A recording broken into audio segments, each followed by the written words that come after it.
ואז בשלב האחרון, כדי שנוכל ליצור קישור שיתופי, שנוכל לקשר אותה לאנשים שאנחנו רוצים שיצפו בזה לפני שאנחנו מעלים את זה, שיתנו את חוות דעתם, אנחנו נלחץ על כפתור הפלוס שיש לכם כמעט במרכז המחשב, טיפה ימינה, יש ציור של אדם, של כמו בן אדם עם פלוס כזה, נלחץ עליו, לחיצה עם הכפתור השמאלי של העכבר, יהיה לנו פה אפשרות לרשום את המייל שלו, לדוגמה נוסיף את המייל הבא,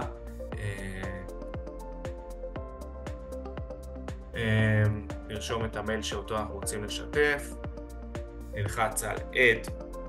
as request ונלחץ על כפתור invite וככה נוכל לשתף אותו. מעולה, אתם רואים עכשיו הוא גם יכול להשתתף ולראות את המצגת שלנו, תשלח לו למייל אישור וככה בעצם אנחנו משתפים את האדם שאנחנו רוצים לשתף איתו את השקופית הראשונה ולראות את מהי חוות דעתו. אז תודה רבה לכם על ההקשבה ונתראה בשיעור הבא.